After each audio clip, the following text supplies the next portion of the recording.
conferencias tan buenas que nos hicieron ustedes, todo el público, el otro día. Muchísimas gracias, de verdad.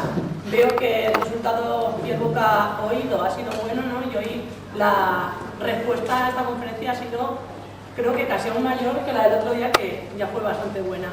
Bueno, pues hoy contamos con un profesor de la casa, de, para mí al menos, mi querida Facultad de Letras, de la Universidad de Castilla-La Mancha, el profesor don Enrique Herrera Maldonado, profesor y amigo de bastante de los que estamos aquí presentes, por lo menos de dos de la mesa y creo que de gran parte del público presente. Don Enrique Herrera Maldonado, además de paisano, es, como ya les he dicho, profesor de Historia del Arte en la Facultad de Letras y su línea de investigación es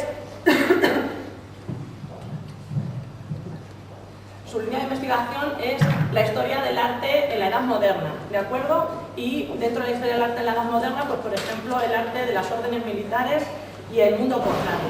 Como ejemplo de arte en el mundo cofrade, en primer lugar, a la cofradía de las Penas de Ciudad Real y sobre todo a los dignos representantes, Paco y Mar, por haberme invitado a estas jornadas, y a todos ustedes por perder un poco de su tiempo libre venir a escucharme. Veo muchas caras conocidas, muchos alumnos, eso significa que no se hartan de las clases de la facultad. Y se me invitó a participar después de haber escrito el libro de Calzada Penitente y creí conveniente preparar un tema que es la procesión, un tema vital, un tema importantísimo porque realmente es la materialización del acto extralitúrgico en la Semana Santa española, incluso en la Semana Santa portuguesa e italiana. Creí que era importante porque, de alguna manera, es lo que el pueblo ve en esos días que van desde el Viernes de Dolores hasta el Domingo de Resurrección, con unas claves, unos códigos muchas veces difíciles de interpretar y que yo creo que era conveniente, de alguna manera, ponerlos a ustedes en antecedentes para que cuando salgan realmente a ver los desfiles profesionales que vienen, los vean con unos ojos totalmente diferentes. Y sobre todo también indicar que realmente la procesión, tal y como hoy la vemos en el mundo cristiano, tiene sus antecedentes en el mundo pagano, como vamos a ver a continuación. Y fundamentalmente en lo que van a ser los triunfos en el mundo romano y sobre todo los funus imperatorum, los funerales de los emperadores romanos. Esta es la base, como digo, procesional, prácticamente de toda la procesión que surge en Occidente a partir del mundo medieval. Creo que es interesantísimo conocer esos elementos de referencia y ver cómo, a pesar de los siglos, aún perviven esa serie de cuestiones, como digo, que tienen su base en el mundo pagano. La procesión, indudablemente, responde, tal y como la concebimos, o el desfile procesional, a un carácter, o tiene un carácter bien militar o bien religioso. Eso es muy claro que desde la antigüedad vamos a ver que los grandes acontecimientos religiosos, los grandes acontecimientos militares, siempre van acompañados de un desfile procesional en torno o acción de gracias a los dioses, o bien de sumisión por parte de los vencidos al vencedor, a la figura del vencedor. Esta es la base de prácticamente el procesionar en el mundo antiguo, siempre teniendo en cuenta que la muerte, que es algo importante para nosotros, también tiene una especie de rito, un ritual desde el mundo antiguo, que indudablemente ha llegado a nosotros bien desde el punto de vista de la inhumación del cadáver o bien de la cremación, fundamentalmente en el mundo ibérico, en los cuales nosotros estamos también como muy prendidos. Y vamos a ver en ese devenir histórico, en ese procesionar, cómo todo está, la procesión siempre está altamente jerarquizada. La procesión vamos a ver que no surge porque sí, totalmente deshilada, sino que observamos que es algo totalmente concebido, medido y ordenado, con unos elementos iconográficos que son importantes a la hora de plantearnos ese rito religioso, de ese rito militar o de ese rito en torno a la muerte. Y los primeros elementos iconográficos de la Semana Santa. Me estoy refiriendo concretamente a los triunfos romanos. Los triunfos romanos es el momento culmen, el momento de apoteosis de un general en jefe.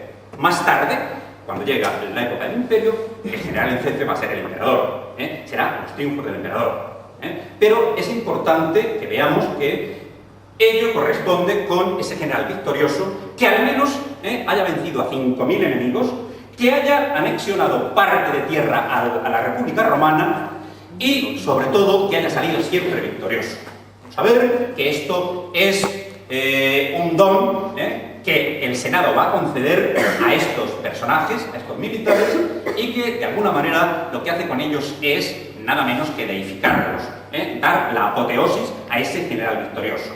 Y vamos a ver que es una fiesta, es un triunfo que debe conceder el Senado. El Senado analiza al personaje, las hazañas del personaje y concede el triunfo. Y el triunfo es importante porque muestra la primera gran jerarquización de la procesión que va a llegar a nosotros y que va a influir de esa manera decisiva en el procesionar del mundo cristiano. Y vamos a ver que, primero, el general pedía a ese Senado que se le concediera el título. El título es concedido por el Senado, viendo estos hechos, y vamos a ver que se va a iniciar la procesión triunfal, la apoteosis, la divinización del general. Y comienza extramuros de Roma, en el campo de Marte, donde está todo su ejército. Todo su ejército. El ejército no puede pasar y traspasar hasta que no sea la procesión triunfal, la muralla y la puerta triunfalis de Roma. Y vamos a ver cómo realmente esto es de interés porque se conecta con una clara simbología, el sentido de la purificación que vamos a ver a continuación. Y es importante que se inicie la procesión una vez concedido el triunfo con los estandartes y las trompetas. Fíjense ustedes, estandartes y trompetas, elementos iconográficos importantes en el procesionar occidental. Después iría el botín conseguido en esas victorias. Y vamos a ver cómo tras ellos irían los vencidos. Una jerarquización también en la procesión. Los vencidos, e incluso en alto, como estamos viendo aquí, lo vemos ahí, en alto, llevado en parihuelas, el rey vencido. Y en ese caso sería Vercingetoris. Estamos viendo cómo va a ser llevado y va a ser continuada la procesión, también con importantes ofrendas a los dioses. 2 toros blancos, o al menos que tengan una parte blanca en la cabeza. Detrás sigue el triunfador.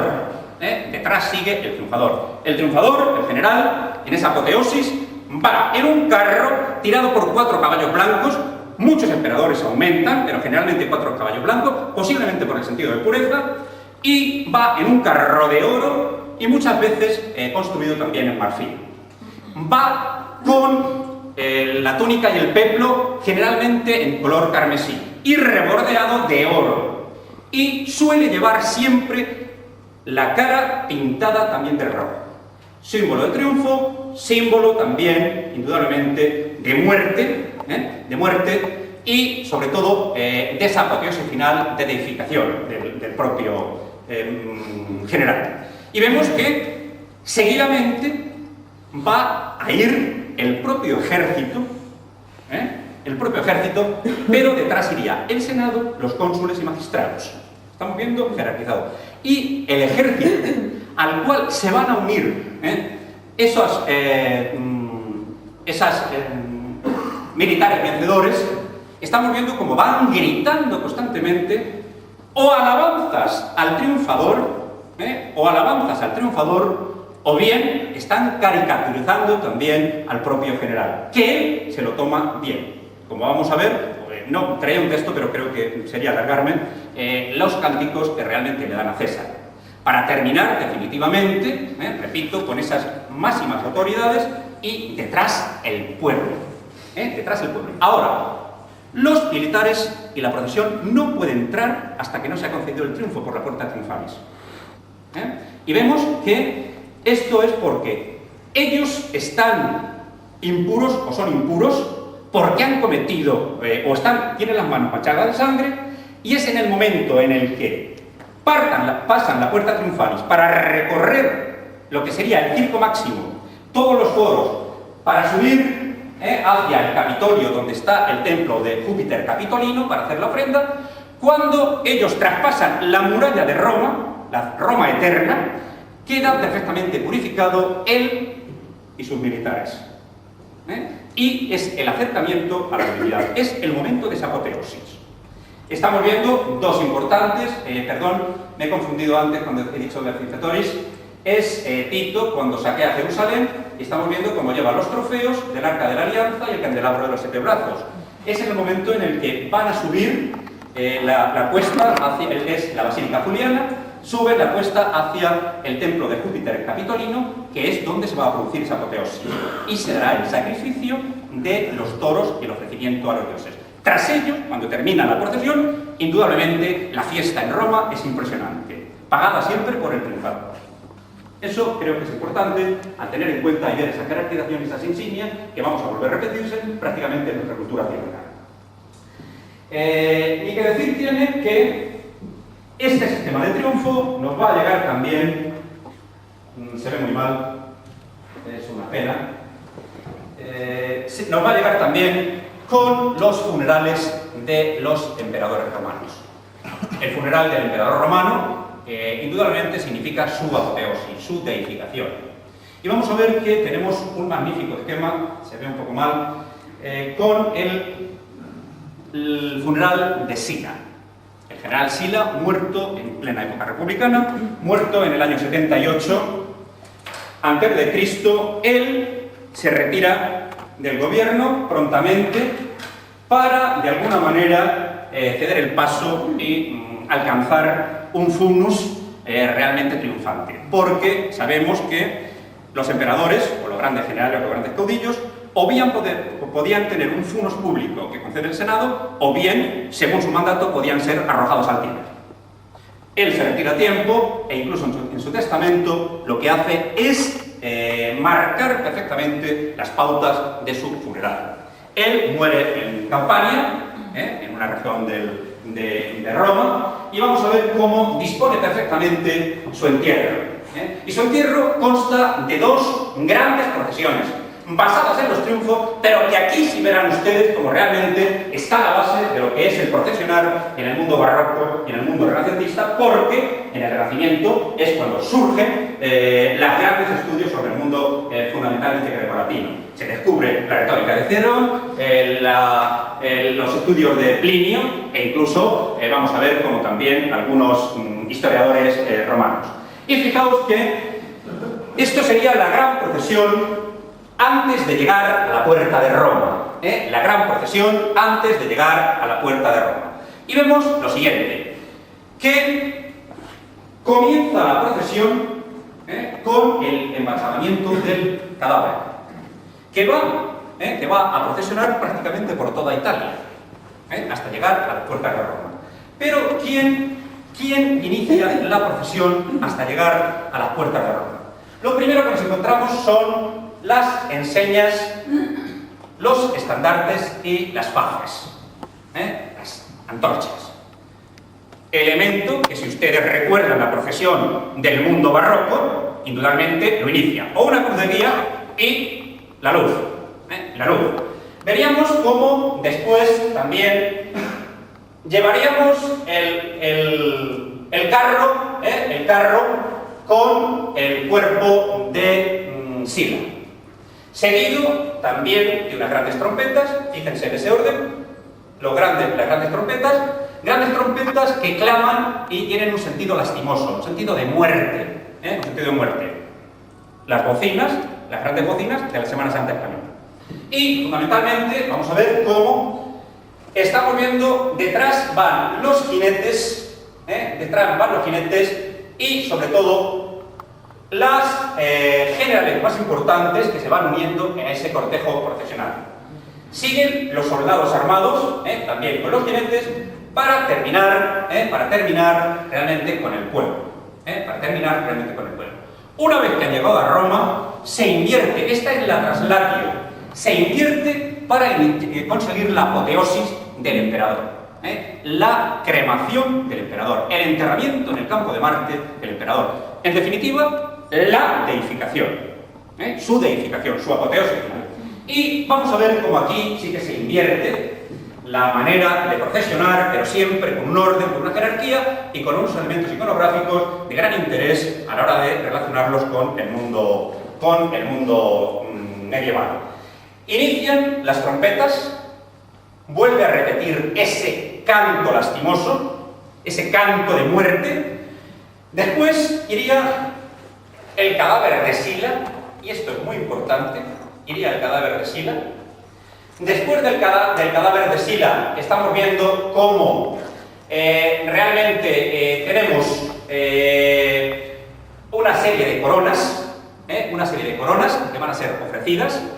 Tendríamos también, se dice que se le ofrecen entre 2.000 y 20.000 coronas de oro, que el propio pueblo hace muy decididamente para ofrecer al imperador.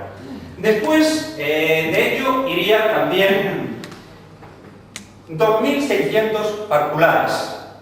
Tengan en cuenta esto, conseguidos por las matronas y también las vírgenes romanas. Los parculares llevaban siempre perfumes para honrar al emperador y sobre todo también para el propio olor. Cuando nosotros nos enfrentamos al mundo del barroco, creo que el sensualismo es claro. Cuando nosotros vamos a Sevilla o salimos a Ciudad Real un Viernes Santo, Jueves Santo, el olor a incienso es maravilloso. Creo que ya nos está dando una idea. Y es importante ver cómo detrás va la estatua de Sila. El doble, que no es ni más ni menos que la imagen del emperador, la imagen del Dios. La imagen de Dios comparada con nuestras imágenes de Semana Santa. Y detrás irían los lechos. Después, las sacerdotes y las sacerdotisas, que como ustedes pueden ver, iría el Senado, iría los magistrados, irían los équites e iría también el ejército. Y por último, el pueblo. Hasta que definitivamente se llega a esa basílica Curcia, donde se va a dar la proclamación y fundamentalmente se va a iniciar la cremación. Esto conlleva también un ritual de días y termina con una gran fiesta, una fiesta como la que nosotros celebramos por la muerte de Cristo. Creo que es importante a la hora de tener en cuenta este procesionar, porque indudablemente es el elemento de referencia que vamos a tener en ese mundo cristiano. Y vamos a ver que cuando Constantino se convierte al catolicismo, este ritual no se pierde. Estamos viendo que lo único que varía es que el emperador, cuando se resalta y se acepta esa naturaleza humana de Cristo. Y vamos a ver que el nazareno es parte fundamental en la procesión de la Semana Santa. Nazareno que retoma el nombre de Jesús Nazareno, pero esto es un término ya muy de finales del siglo XVI. Porque en un principio, en el procesionar de las cofradías de penitencia, vamos a ver cómo aparecen simples imágenes, como puede ser la cruz y como mucho un crucificado. Pero siempre están altamente jerarquizadas. Repito, siempre están altamente jerarquizadas.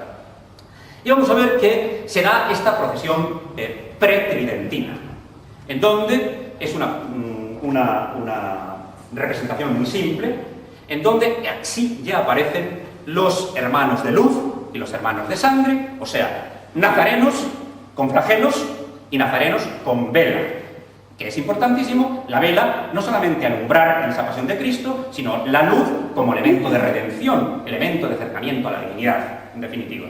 Creo que es importante y vamos a ver cómo debió estar perfectamente estipulado un orden en esa procesión pretridentina, en donde es importante tener en cuenta que lo primero que salía era la manguilla.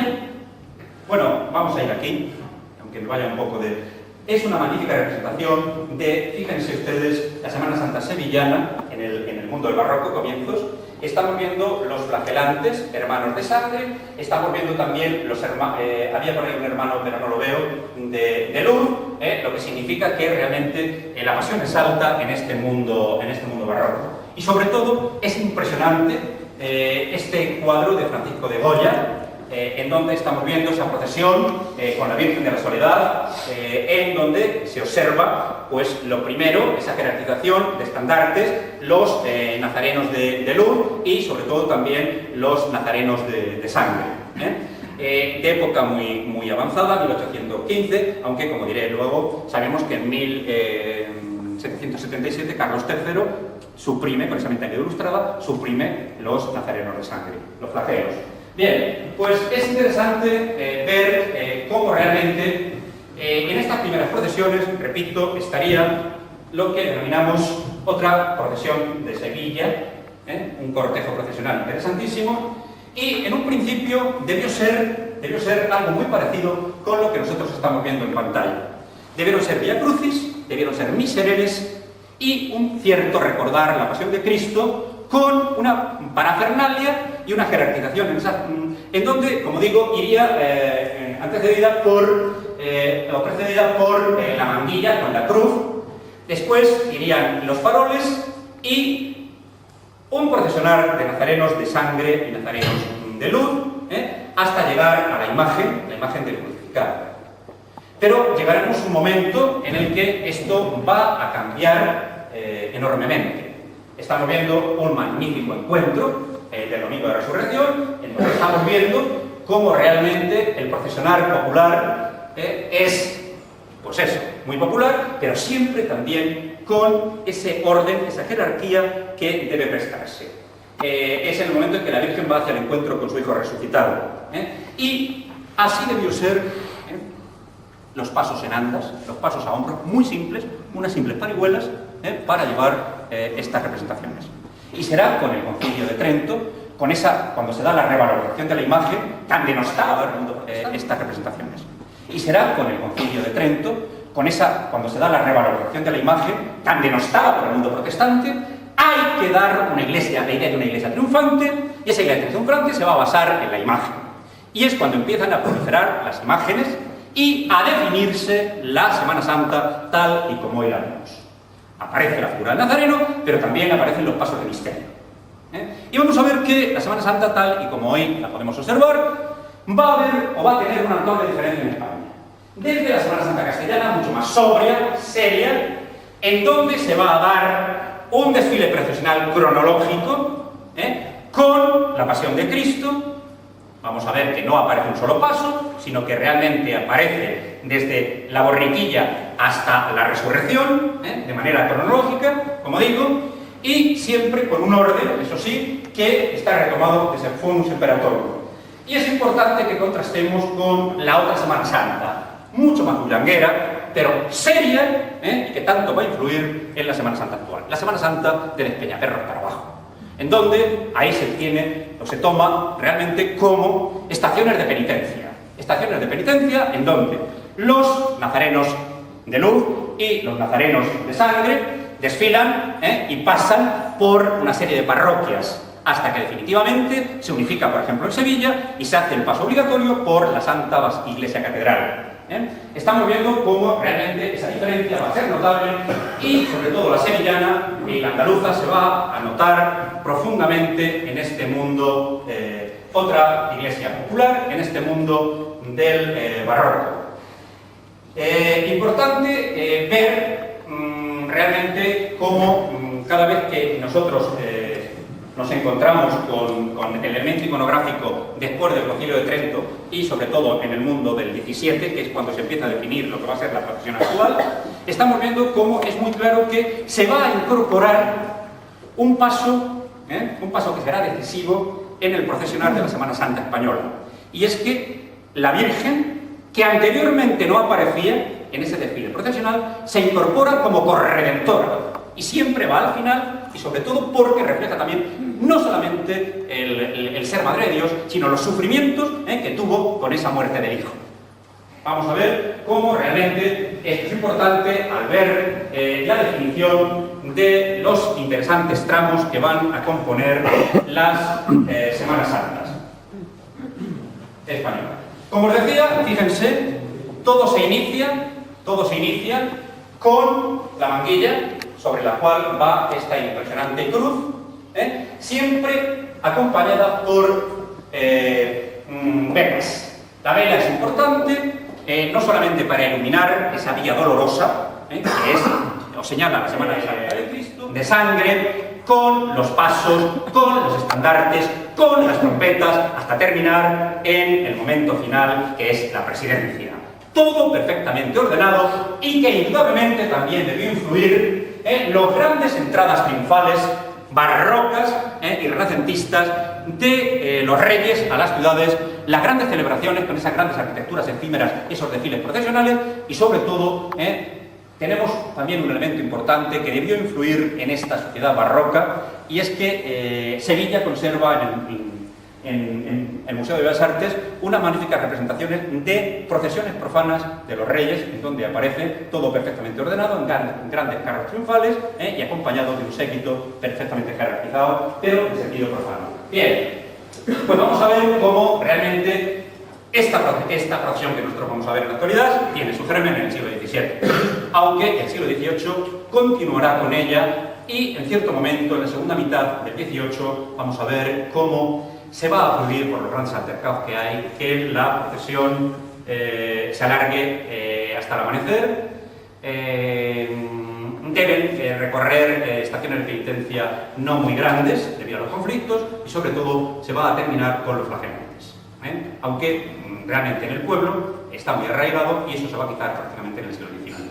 Y será el XIX el que defina la procesión que nosotros vamos a ver hoy. Y la procesión que nosotros vamos a ver hoy, vamos a ver que es un acto religioso con ciertas reminiscencias paganas que se inicia como los triunfos y se inicia como los funus imperatorum romanos.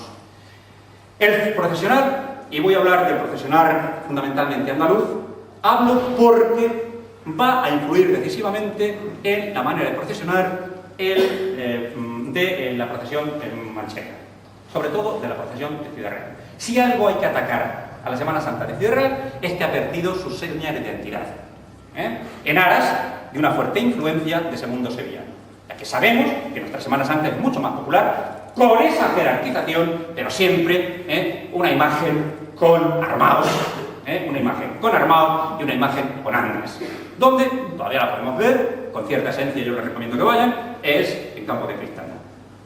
La topografía, la orografía, no permite los grandes, sino simplemente los andas. Pero nuestros pasos se llevaban sobre andas. Y vamos a ver cómo lo que va a definir el paso o la Semana Santa es que va a estar dividida en tramos. Tramos que van a llevar, primero, lo que va a ser el cuerpo de misterio, el tramo de misterio, y después el paso al palo, el paso de Virgen, tal y como ustedes pueden ver. Y vamos a ver cómo ellos van en lo que sería el trono canastilla y después la Virgen iría en los respiraderos. Eso no lo voy a explicar, que sería otra conferencia, ver los aditamentos de estos pasos del mundo del barroco. A eso sí, observamos lo siguiente, como siempre la procesión se inicia con el muñidor. El muñidor que solo aparece, hay recordatorios de verlo en Manzanares, en las procesiones de Manzanares, es el personaje que llevaba las campanillas y que anunciaban que se iniciaba la procesión de Semana Santa. Ahí lo ven ustedes, doble campanilla. En La Mancha, en Manzanares, lo que llevan es una carranca. Y vamos a ver cómo esto hoy, en muchas de nuestras poblaciones, se ha suplido por lo que van a ser esos desfiles que anteceden al procesionar de la Semana Santa, el ir a la casa de hermano mayor, con la música, lo que significa que de inmediato empezará la procesión. Bien, pues la procesión se inicia, como ustedes pueden ver, con la figura del muñidor, que yo creo que en Ciudad Real vosotros lo tenéis, y es importante que veamos que el siguiente paso es la cruz de guía. La cruz de guía porque son hermandades de pasión, que van a rememorar la muerte de Cristo. Entonces, estamos viendo que la manguilla del mundo pretridentino y del siglo XVI ahora se convierte en la gran cruz, generalmente muy rica, véase, por ejemplo, la de Jesús del Gran Poder, que es magnífica, que inicia la procesión de la Semana Santa, siempre flanqueada por acólitos con los propios faroles. Y eso es lo que inicia el tramo procesional barroco, para ser continuada con los propios nazarenos, el tramo de nazarenos, repito, el tramo de nazarenos, y sobre todo con los diputados que van imponiendo un orden y con una serie de túnicas que pueden ser de cola o de capa, de cola generalmente cuando estaban asociados al concepto de la muerte, y las túnicas de cola son esas que llevan una cola al final, que según también se comenta era para marcar la distancia entre un nazareno y otro. Y vamos a ver que las de capa, más asociadas con el concepto de gloria, mucho más alegres, con los colores y sobre todo con la esperanza de esa resurrección. Estamos viendo cómo así se va a iniciar esa serie de tramos y vamos a ver cómo recordatorio, y esto es importante, seguido a este tramo de nazarenos, de luz, siempre con un color en las velas, que tampoco voy a definir aquí porque tampoco no me da tiempo, me quedan 10 minutos para tener la hora. Vemos que está el concepto del senatus. El senatus no es ni más ni menos que la insignia del senatus populusque romano. Es un poco la referencia a esos romanos que acompañaron por la vía dolorosa a Cristo hacia el Gólgota, y que en nuestra Semana Santa, y creo que es la especificidad de la Semana Santa manchega, está representado por esa magnífica compañía de armados, que no son ni más ni menos que la soldadesca del mundo barroco. Soldadesca del mundo barroco, que a la vez estamos viendo cómo también van a introducir la música. La música. Pueden iniciarse esta procesión también con las bocinas. Bocinas que con ese ronco sonar nos recuerdan ese sentido lastimoso de los funerales romanos, pero también esos truenos cuando la muerte de Cristo en el Gólgota. Es importante tener esto en cuenta. Y hoy observamos, por ejemplo, una magnífica bocina en Calzada de Calatrava, únicas y específicas. Bien, pues las compañías romanas acompañan como metáfora de esos romanos que acompañaron a Cristo en su camino, en su vía dolorosa hacia el Gólgota. Y vamos a ver cómo también está lo que denominamos la bandera de paso. He traído una que, si ustedes conocen la Semana Santa, esto corresponde con Lorca. Nada tiene que ver con lo que es el concepto de Semana Santa. Es una cosa diferente, pero me ha parecido oportuna, y es que la bandera de paso va a marcar los tramos, si los hubiera, y adquiere el color de la túnica de los personajes que vienen en ese tramo. Suelen ser generalmente blancas, con una cruz según el color de la túnica o de la capa. Y vamos a ver cómo esto es importante porque va a marcar los diferentes momentos en ese procesionar de la cofradía. Y de inmediato, y esto es importantísimo, esto es muy importante, viene el libro de reglas. El libro de reglas, llevado por un acólito, perfectamente vestido a la manera dieciochesca, o bien por el nazareno. Que en el nazareno debemos entender lo siguiente. Nazarenos con el capirote romo, que correspondería en un principio, con los nazarenos de luz, y los de capirote puntiagudo, que correspondería con los de sangre. Hoy tenemos bastantes maneras de procesionar en toda España. Bien, pues el libro de reglas es importante porque es el libro por el cual se va a regir la hermandad o cofradía. Y generalmente suelen ser aceptadas por el Papa. Y muchas de ellas, aquí tenéis unos ejemplos magníficos, perfectamente iluminadas por grandes pintores, sobre todo son sevillanas, por grandes pintores de la época. Pacheco, Herrera el Viejo, ha iluminado una serie de libros de reglas que se conservan todavía en Sevilla, que realmente son magníficas, espectaculares obras de arte. Estamos viendo cómo el libro de reglas es importante y se ha incorporado ya a la Semana Santa en Ciudad Real. Tendríamos la presidencia de paso, esto es importante, la presidencia de paso, en donde 5 varas es lo que marca ese tramo final que es lo que precede al paso de Cristo. Al paso de Cristo. Está representado por diputados de la hermandad que llevan las insignias de los emblemas de la propia cofradía. También se puede añadir un elemento religioso, pero lo usual es que sean 5 varas las que realmente formen el paso. Y estamos viendo cómo después tendríamos lo que serían los turiferarios. Los turiferarios y los teroferarios. Son generalmente el número de 4 o 6, aunque a veces se aumentan, perfectamente vestidos, con el pertiguero, que es el que lleva la pértiga y da la señal de levante, ven ustedes, con el pertiguero, inician también lo que sería ese aparecer del paso procesional, del paso de Virgen. Y vamos a ver que las hermandades de capa, suelen llevar generalmente al lado de lo que sería el paso, lo que conocemos como bocinas. Bocinas, como ustedes pueden ver, ricamente labradas y sobre todo ricamente decoradas con esos ojos. Esto es reminiscencias de ese mundo barroco. Reminiscencias de ese mundo barroco que en definitiva no se perdió nunca. Aquí tienen ustedes también una magnífica representación de una bocina del 19 de Calzada de Calatrava, y que acompaña a la de Jesús Nazareno. Y vamos a ver como parte importante son los acólitos que portan los cirios, para iluminar el paso procesional y además especificar que de inmediato viene el paso de Virgen.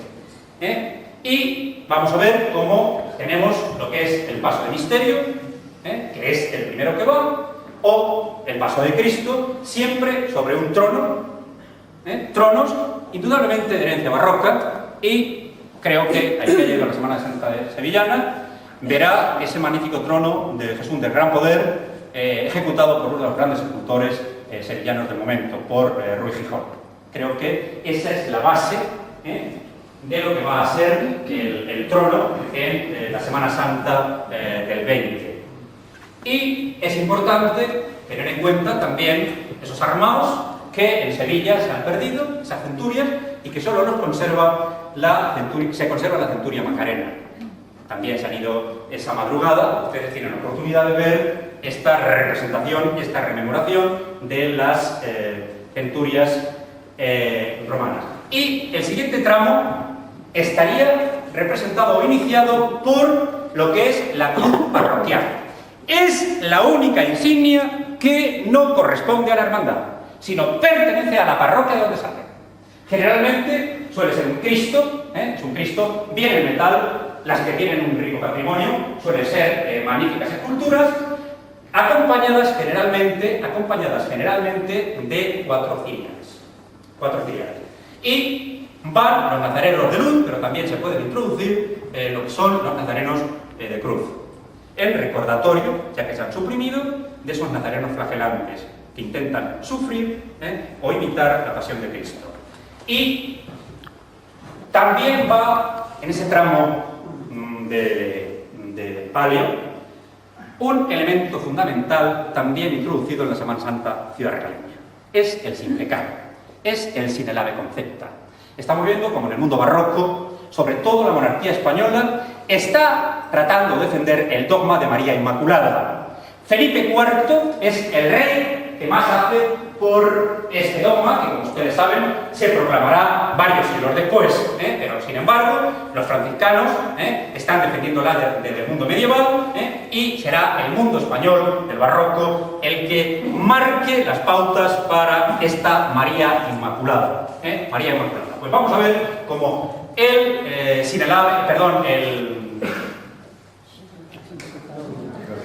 se me ha ido el sin pecado es un estandarte que lleva la imagen de María. También un elemento importante y de los grandes tesoros de las cofradías sevillanas y de las cofradías de España. Y de inmediato vemos cómo aparece el estandarte de la corporación. El estandarte de la corporación. Estandarte que generalmente solía ser la gran bandera y lo que iniciaba los desfiles procesionales antes del barroco, nada de cruz de guía, era el estandarte de la propia cofradía, el que iniciaba, estaba totalmente desplegado, llevaba los elementos iconográficos de ella y hoy se recoge, como ustedes pueden ver, y materializar con este magnífico que tienen de Cristo de las Penas. Y estamos viendo que por último, cerrando la procesión estaría la presidencia. La presidencia en donde estamos viendo que se corresponde también con 5 varas en la central el hermano mayor. En la central el hermano mayor y generalmente vamos a ver que en ciertos momentos y sobre todo en procesiones muy populares como pueden ser las de la Mancha, un Viernes Santo van las autoridades civiles y militares cerrando ese cortejo procesional como lo cerraban en los funerales de los emperadores romanos. Y estamos viendo cómo, en definitiva, junto con esto hay que decir también el concepto de paso de palio, la Virgen bajo palio como corredentora, como madre que ha sufrido esa muerte del hijo y perfectamente engalanada, nada hay fortuito, sino todo está pensado, incluso la colocación de las penas. En aspa de San Andrés para una mayor visibilidad, es importantísimo, y sobre todo también el color, el esorno floral. Siempre un paso de misterio debe ir con rojos, morados, violetas, frente al paso de palio, que debe ir acompañado con flores blancas. Símbolo, la pureza de María. Y este sería el cerramiento hasta su último día, su día final. Seguido, en esa jerarquización, ustedes verán, de lo que son las jerarquías del pueblo con las capas pardas en señal de mando para terminar con la presidencia de la procesión. Es interesantísimo, pero cómo realmente vuelve a conservar ese sentido jerárquico, todo está medido del mundo romano. Y espero no haberlo cansado.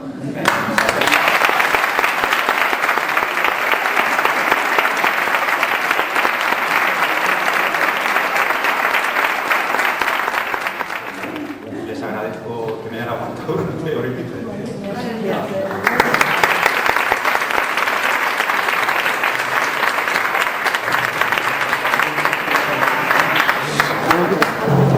Bueno, un momentito, por favor, que todavía no hemos terminado. Tenemos a nuestro amigo Enrique Herrera, su desinteresada colaboración con la Hermandad de las Penas. Y bueno, te vamos a revelar un pequeño detalle de la Hermandad de las Penas con el símbolo de Ciudad Real, que a lo mejor se puede conseguir.